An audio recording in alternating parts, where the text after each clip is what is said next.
Here's one for the Square Body fans. This is mostly a 1981 Chev 1-ton 3500. At least it started off that way. The cab was too far gone, so the donor cab was an 84 GMC.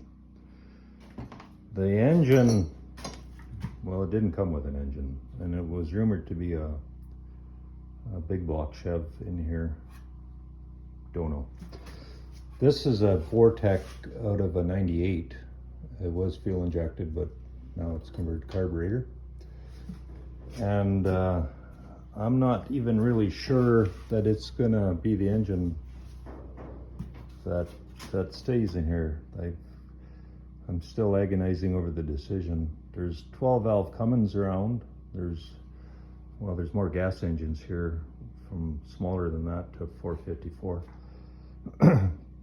But seeing so I'm not going to use this truck very much anyway, I'm thinking less than one oil change a year, right? So it doesn't matter so much. But I have been toying with the idea of converting a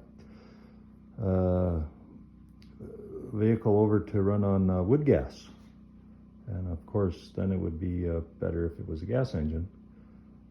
I know that wood gas engines, once you get in the conversion, you lose quite a bit of power. But that's fine. This thing, like I said, there's no hurry, and it doesn't do much. Haul a little bit of firewood, and go to the lumber store. So anyway, then back here, the diff is original. It's 410 non-posi diff. The sad thing about that is, with that 410 gear ratio, with a transmission it came with, which I believe was an SM 465, 1-to-1 ratio transmission, that gives you the speed limit at 2,900 RPM, more or less. So, to get around that, there's a NV 4500 in here, so that gives 0.73 overdrive, so that knocks it down 2,300 at 100 or 100 kilometers an hour, 65, whatever.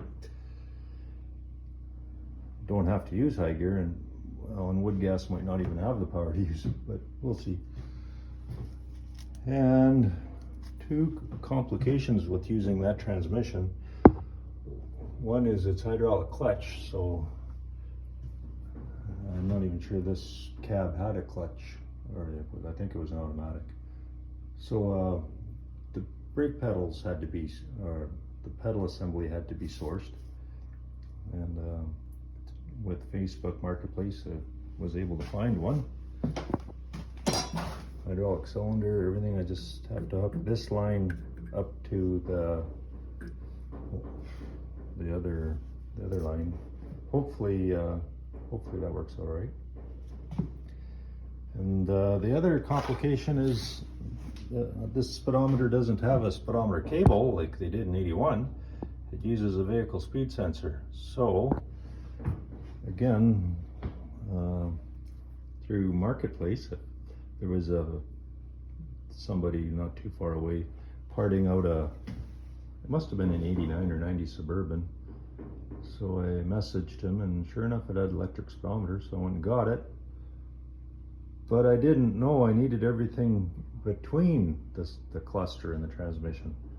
There's a module that goes in there, and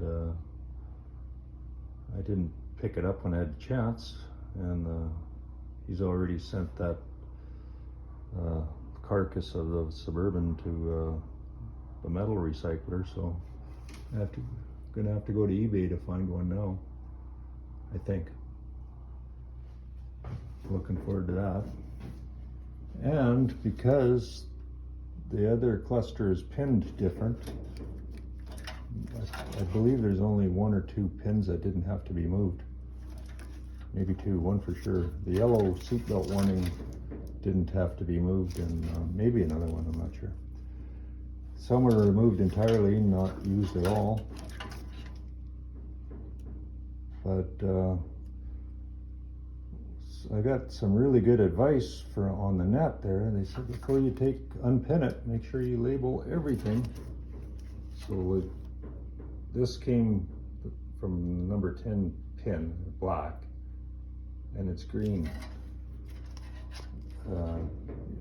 I have to write the colors down because if the light changes, I can't tell magenta from pink to purple. You know, turquoise and blue is the same to me. Yeah, but it's done. I can put it back if I wanted to, and I had to add the speedometer for the module, or the wire for the module. Of course, I didn't have a long enough one, but got one there. So that's where this project's at. Thanks for watching.